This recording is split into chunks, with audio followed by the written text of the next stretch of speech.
बच्चों, कैसे हैं आप लोग। आई होप बच्चों आप सब अच्छे होंगे और आपकी पढ़ाई बहुत अच्छी चली होगी।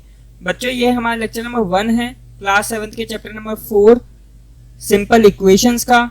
इस लेक्चर के अंदर हम एक्सरसाइज 4.1 के क्वेश्चन नंबर 1 और क्वेश्चन नंबर 2 को डिस्कस करेंगे और उन्हें सीखेंगे। आई होप बच्चों आपने मेरी पहले की वीडियोस देख ली होगी चैप्टर्स की। अगर नहीं देखी तो नीचे डिस्क्रिप्शन में प्लेलिस्ट का लिंक होगा, तो आप वहां से पहले की वीडियोस को देख सकते हैं। तो चलिए स्टार्ट करते हैं। चैप्टर स्टार्ट करने से पहले हम कुछ बेसिक चीजें पढ़ लेते हैं। ये बेसिक चीजें आपको पता होनी चाहिए, तभी आप इक्वेशन को समझ पाओगे, एक्सप्रेशन को समझ पाओगे और साथ ही साथ क्वेश्चन को सॉल्व कर पाओगे। तो सबसे पहले हम पढ़ते हैं वेरिएबल्स, कांस्टेंट्स और कोफिशिएंट्स के बारे में। ये तीन बेसिक चीजें हैं जो आपको पता होनी चाहिए। सबसे पहले आता है वेरिएबल्स। वेरिएबल्स क्या होते हैं? जब आप कोई इक्वेशन को या कोई एक्सप्रेशन को देखते हो तो आपको उसके अंदर कुछ अल्फाबेट्स दिखाई देते होंगे, जैसे कि ए, बी, सी या फिर एक्स, वाई, जेड या फिर कोई और अल्फाबेट। ये अल्फाबेट्स दिखाई देते हैं हमें एक्सप्रेशन के अंदर या फिर इक्वेशन के अंदर। जैसे कि मैं आपको एक एक्सप्रेशन देता हूँ x+3, तो ये एक एक्सप्रेशन है। तो अब मैं आपसे पूछूं कि इसके अंदर वेरिएबल कौन सा है, तो आप क्या बताओगे? ये एक वेरिएबल है। अब मैं एक और देता हूँ 2y+7, ठीक है। तो अब इसमें कौन सा वेरिएबल है, तो आप क्या बताओगे कि y इसमें एक वेरिएबल है, ठीक है। तो इनको हम वेरिएबल्स कहते हैं और इन वेरिएबल्स की वैल्यू हमें नहीं पता होती, ठीक है। इन वेरिएबल्स की वैल्यू कुछ भी हो सकती है। जैसे कि यहाँ पे हमें x की वैल्यू नहीं पता, इस x की जगह कुछ भी हो सकता है। x की वैल्यू कुछ भी हो सकती है, 7 भी हो सकती है, 10 भी हो सकती है, 15 भी हो सकती है, कुछ भी हो सकती है, हमें नहीं पता। ऐसे ही यहाँ पे y की भी वैल्यू कुछ भी हो सकती है, ठीक है। तो वेरिएबल्स की वैल्यू हमें नहीं पता होती है और ये कुछ भी हो सकती है, ठीक है। अब हम बात करते हैं कांस्टेंट्स के बारे में। तो कांस्टेंट का मतलब क्या होता है? Fix value. मतलब जब भी हम कोई एक्सप्रेशन या इक्वेशन देखते हैं तो हमें उसमें कुछ ऐसी टर्म्स दिखती हैं जिनकी वैल्यू फिक्स होती है, जिनकी वैल्यू कांस्टेंट होती है। जैसे कि अगर मैं बताऊं आपको, यही वाला एग्जांपल ले लेते हैं x+3। तो x तो इसमें एक वेरिएबल है, ठीक है, लेकिन ये जो 3 है आपका, ये क्या है? ये एक कांस्टेंट है, क्योंकि इसकी वैल्यू फिक्स है। आपको पता है इसकी वैल्यू 3 है, ठीक है, तो इसकी वैल्यू फिक्स है, तो ये एक कांस्टेंट है। जैसे कि 2y+7, अब इसमें कांस्टेंट कौन सा है? इसमें ये है कांस्टेंट, ठीक है, फिक्स वैल्यू है इसकी इसलिए, और साथ ही साथ आप इस 2 को भी कांस्टेंट कह सकते हो, ठीक है। तो कांस्टेंट का मतलब नंबर्स जो हमारी इक्वेशन में या एक्सप्रेशन में होते हैं उनको हम कांस्टेंट कहते हैं, ठीक है। अब थर्ड टॉपिक हमारा कोफिशिएंट। कोफिशिएंट का मतलब क्या होता है, इसको भी एग्जांपल के थ्रू समझते हैं। जैसे कि x+3 हमने लिया। अब देखो ये तो वेरिएबल है, ये आपका कांस्टेंट है, तो कोफिशिएंट क्या हुआ? तो हम क्या करते हैं? कोफिशिएंट ऑफ वेरिएबल बताते हैं। कोफिशिएंट ऑफ वेरिएबल, वेरिएबल का कोफिशिएंट हमें हमेशा निकालते हैं हम। तो वेरिएबल कौन सा है इसमें? x है, ये आपका एक वेरिएबल है, इसका कोफिशिएंट हमें निकालना है। तो इसके साथ में आप देखो कौन सा नंबर है? कोई भी नंबर नहीं है, तो हम क्या लगा सकते हैं? यहाँ पे 1 लगा सकते हैं, क्योंकि आप x लिखो या फिर x में 1 की मल्टीप्लाई कर दो, आपके पास x ही आएगा। जैसे कि 2 में 1 की मल्टीप्लाई करते हैं तो 2 1 जा 2 ही आता है। ऐसे ही x में मैं 1 की मल्टीप्लाई कर दूंगा तो क्या आएगा? x ही आएगा। तो x+3 क्या बन गया? 1x+3। x में मैं 1 की मल्टीप्लाई कर सकता हूँ, और ये मैंने पहले भी बता रखा है कि मल्टीप्लाई का साइन हमें दिखाने की जरूरत नहीं होती है, ठीक है, जब हम एक वेरिएबल और एक कांस्टेंट टर्म साथ में लिखते हैं, ठीक है। तो ये क्या बन गया? अब 1x+3। तो अब मैं आपसे पूछ रहा हूँ कोफिशिएंट ऑफ x, तो x का कोफिशिएंट क्या हुआ? 1। तो 1 क्या है इसमें? x का कोफिशिएंट। इस वाले एग्जांपल को लेते हैं 2y+7, ठीक है। तो अब मैं आपसे पूछ रहा हूँ इसमें कोफिशिएंट ऑफ y, क्योंकि हमें वेरिएबल का कोफिशिएंट निकालना होता है। वेरिएबल कौन सा है इसमें? y है एक वेरिएबल, ठीक है। इस वेरिएबल का कोफिशिएंट बताना है, तो आप देखो इस वेरिएबल के साथ में कौन सा नंबर है? 2। तो इस एक्सप्रेशन में y का कोफिशिएंट क्या हो जाएगा? आपका 2 हो जाएगा। ठीक है, बात करते हैं एक्सप्रेशन और इक्वेशन की। एक्सप्रेशन क्या होता है, इक्वेशन क्या होता है। तो एक्सप्रेशन में क्या होता है, मिनिमम 2 क्वांटिटीज आपको चाहिए। ठीक है, मिनिमम 2 क्वांटिटीज आपको चाहिए, क्वांटिटी 1, क्वांटिटी 2। ठीक है, और इसके बीच में क्या होना चाहिए, एक ऑपरेटर होना चाहिए। ऑपरेटर यानी कि प्लस हो सकता है, माइनस हो सकता है, मल्टीप्लाई हो सकता है, या फिर डिवाइड हो सकता है। ठीक है, तो 2 आपको क्वांटिटीज चाहिए और उसके बीच में आपको एक ऑपरेटर लगा देना है। ठीक है, और आप 2 से ज्यादा भी ले सकते हो। एग्जाम्पल, अब ये क्वांटिटीज किस टाइप की हो सकती है, ये आपकी वेरिएबल भी हो सकती है और कांस्टेंट भी हो सकता है, जैसे कि x। ठीक है, और दूसरी क्वांटिटी में ले लेता हूं y। मैंने यहाँ पे दोनों वेरिएबल लिए। अब इसके बीच में आप कोई भी ऑपरेटर लगा सकते हो, x मल्टीप्लाई बाय y। तो ये आपका क्या हो गया, एक एक्सप्रेशन हो गया। ठीक है, अब क्या करता हूं, एक मैं वेरिएबल ले लेता हूं, ठीक है, और एक ले लेता हूं नंबर, कोई भी नंबर ले लो, कोई भी कांस्टेंट नंबर ले लो, 7। ठीक है, ये मैंने ले लिया। अब इन चारों में से कोई भी ऑपरेटर लगा सकते हो आप। ठीक है, मैं लगा देता हूं यहाँ पे प्लस, तो x प्लस 7 ये एक एक्सप्रेशन हो गया। ठीक है, दोनों नंबर भी ले सकते हो आप, दोनों क्वांटिटीज को आप नंबर भी ले सकते हो, जैसे कि 9, कोई भी ऑपरेटर लगा लो, माइनस लगा देता हूं 5, तो 9 माइनस 5 ये भी एक एक्सप्रेशन है। ठीक है, तो ध्यान रखना है, 2 क्वांटिटीज चाहिए, और ये क्वांटिटी आपकी वेरिएबल भी हो सकती है और कांस्टेंट भी हो सकती है। ठीक है, और बीच में क्या होना चाहिए, एक ऑपरेटर। इन चारों में से आप कोई भी ऑपरेटर यूज कर सकते हो। ठीक है, अब 2 के अलावा और भी हो सकती है, जैसे कि x मल्टीप्लाई y प्लस 7। इसमें मैंने कितनी क्वांटिटीज ली, 3 क्वांटिटीज ली, 1 2 3। ठीक है, इसी तरीके से आप 4 क्वांटिटी का भी बना सकते हो, 5 क्वांटिटी का भी बना सकते हो। ठीक है, 5 क्वांटिटी का एक एक्सप्रेशन बना के देख लेते हैं, x plus a plus 9 minus 12 plus 15। तो ये मेरा एक एक्सप्रेशन बन गया 5 क्वांटिटीज का।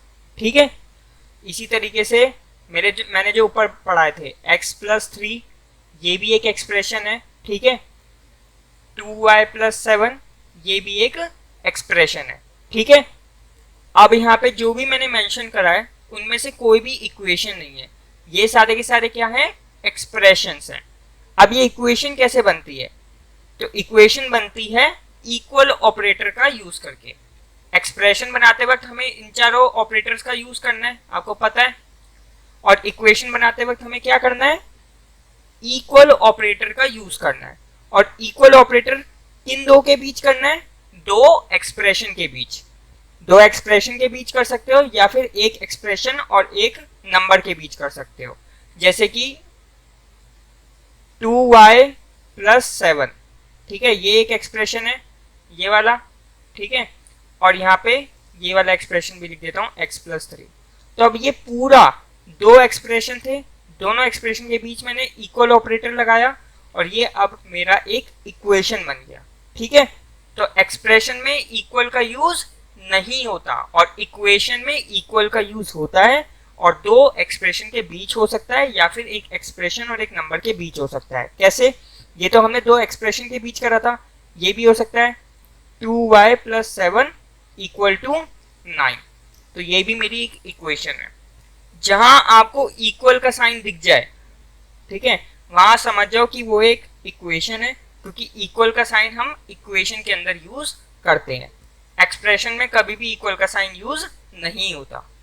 ये भी मेरा एक इक्वेशन हो गया, ay plus 2x equal to 20।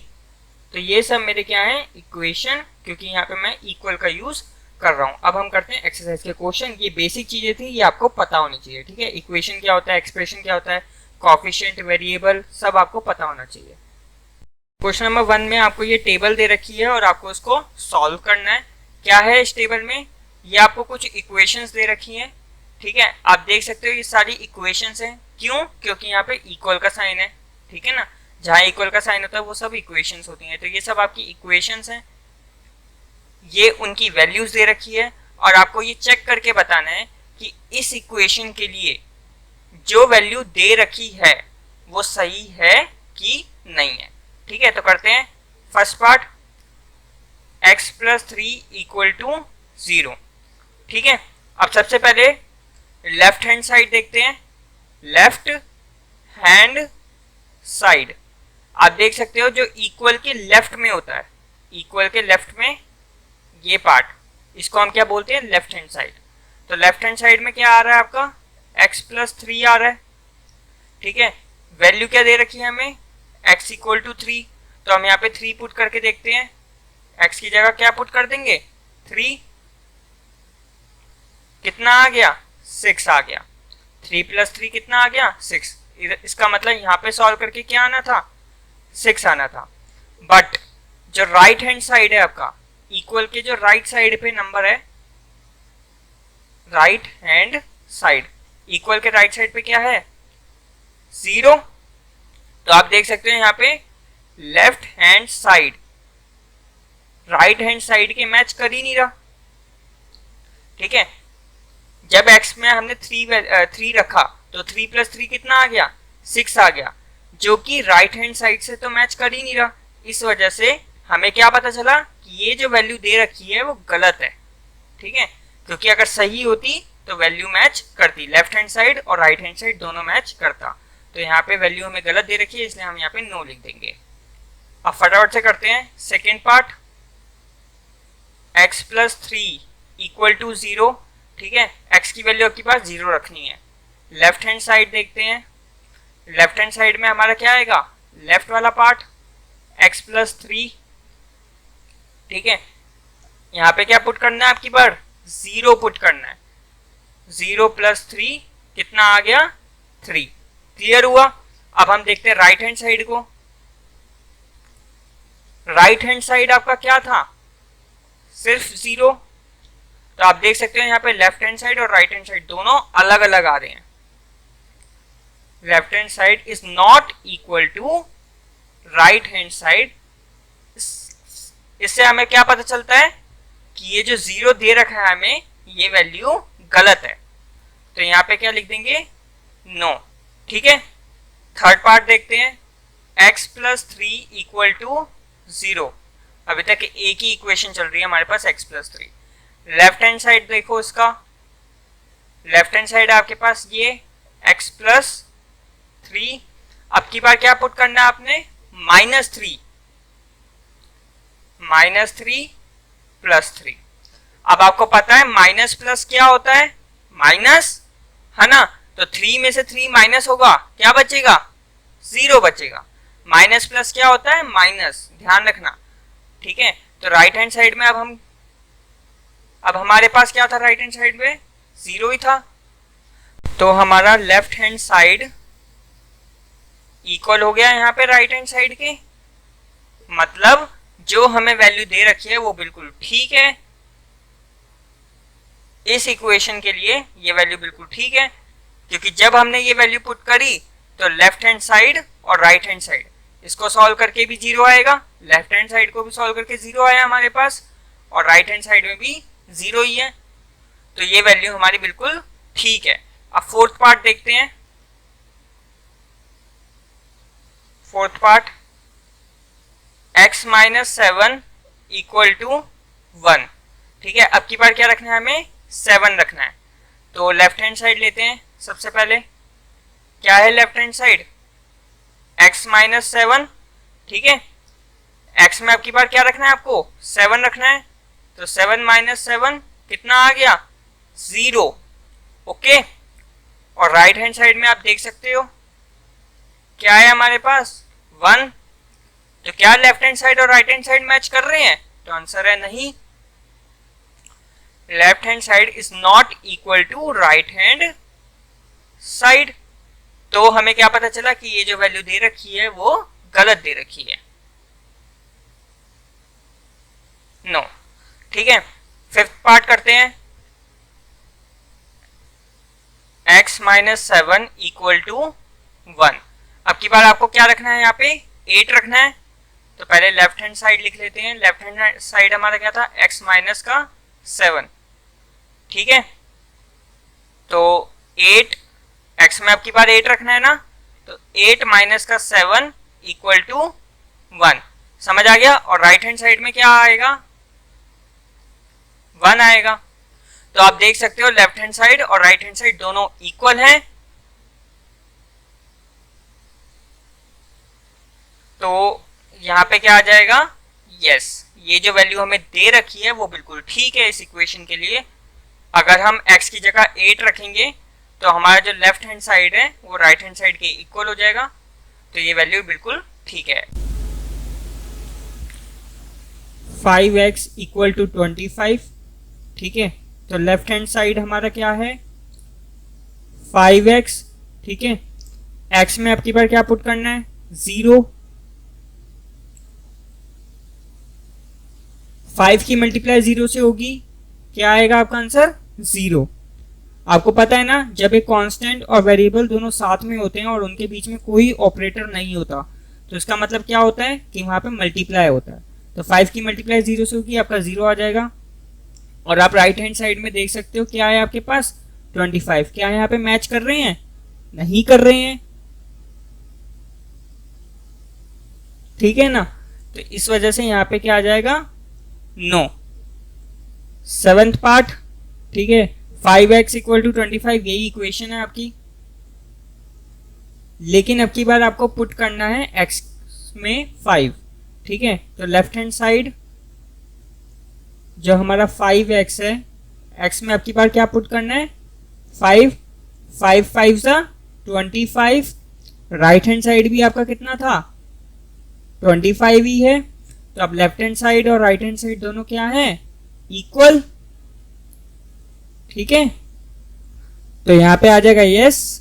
इसका मतलब इस इक्वेशन में जब मैं x की जगह 5 रखूंगा तो ये इक्वेशन मेरी बिल्कुल ठीक आएगी, मेरा लेफ्ट हैंड साइड और राइट हैंड साइड मैच कर जाएगा। अब करते हैं अगला पार्ट।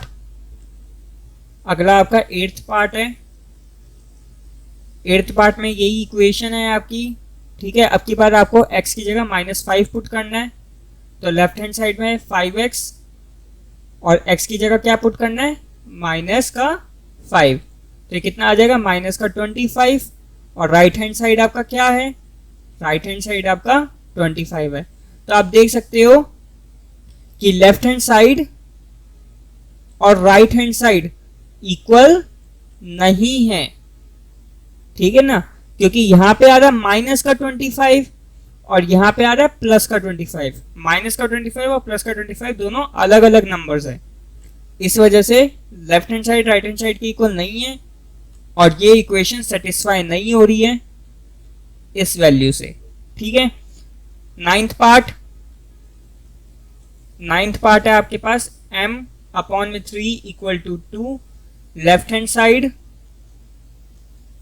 m/3 आपको पता है रखना क्या है, m में -6 रखना है आपने।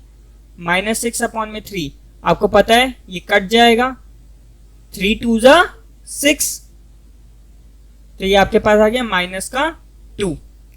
राइट हैंड साइड आपका कितना है, राइट हैंड साइड आपका +2 है। तो यहां पर भी वही सिचुएशन हो रही है, left hand side right hand side के इक्वल नहीं है क्योंकि यहाँ पे माइनस का नंबर है और यहाँ पे प्लस का नंबर है और वो कभी इक्वल हो नहीं सकते। तो यहाँ पर भी क्या आएगा, नो, ठीक है। इसको कर देखते हैं अगेन, इसको भी आप पूरा ऐसे ही सॉल्व करो, मैं डायरेक्ट बता देता हूँ। 0 है, 0 को आप यहाँ पुट करोगे 0/3 हो जाएगा, ठीक है। और आपको पता है कि 0 को आप किसी भी नंबर से डिवाइड करो आंसर आपका 0 ही आता है, ठीक है। तो देखो लेफ्ट हैंड साइड को जब आप m/3 में 0 रखोगे, m की जगह 0 रखोगे तो आपका लेफ्ट हैंड साइड सॉल्व करके 0 आएगा और राइट हैंड साइड में क्या है 2, तो ये भी इसका आंसर 9 आएगा। आप ऐसे सॉल्व करना, left hand side right hand side अलग अलग लेके। और इसमें भी सेम वही, 6 को आपको यहां रखना है m की जगह। 6 को जब आप m की जगह रखोगे तो 6/3 होगा, ठीक है, लेफ्ट हैंड साइड में। और 6/3 कट के कितना आ जाएगा 2, क्योंकि 3 2 जा कितना होता है 6 होता है। तो यहाँ पे जब आप इसको सॉल्व करोगे, सॉल्व करने के बाद आपका 2 आएगा, जो कि आप देख सकते हो राइट हैंड साइड से मैच कर रहा है। तो यहाँ पे आपको क्या लिख देना है, यस। आई होप आपको क्लियर हो गया होगा। अब हम करते हैं क्वेश्चन नंबर 2। तो क्वेश्चन नंबर 2 है आपका, check whether the value given in the bracket is a solution to the given equation और नॉट। तो आपको यहाँ पे ये बताना है कि ये जो आपको वैल्यूज दे रखी है, ठीक है, ये इस इक्वेशन को सेटिस्फाई कर रही है कि नहीं कर रही है। ये वैल्यू जो है इस इक्वेशन का आंसर है कि नहीं है, ये आपको बताना है, ठीक है। तो सिंपल सा है, जैसे अभी क्वेश्चन नंबर 1 में करा था वैसे ही करना है। सबसे पहले हम इस इक्वेशन का लेफ्ट हैंड साइड लेंगे, और लेफ्ट हैंड साइड आपको पता है क्या है, n+5, ठीक है। n में क्या पुट कर देंगे, 1 पुट कर देंगे, क्योंकि n की वैल्यू क्या है हमारे पास, 1। 1 + 5 कितना आया, 6, ठीक है। अब राइट हैंड साइड हमारा कितना है, 19, ठीक है। आप देख सकते हो 19 आपका राइट हैंड साइड है। तो अब क्या left hand side right hand side के इक्वल है, तो left hand side right hand side के इक्वल ही नहीं है। और जब इक्वल नहीं है तो ये जो वैल्यू हमें दे रखी है वो गलत वैल्यू दे रखी है, वो इसका सॉल्यूशन नहीं है। अब करते हैं बी पार्ट, ठीक है। लेफ्ट हैंड साइड सबसे पहले ले लेते हैं। लेफ्ट हैंड साइड में क्या लेंगे हम, 7n+5, ठीक है।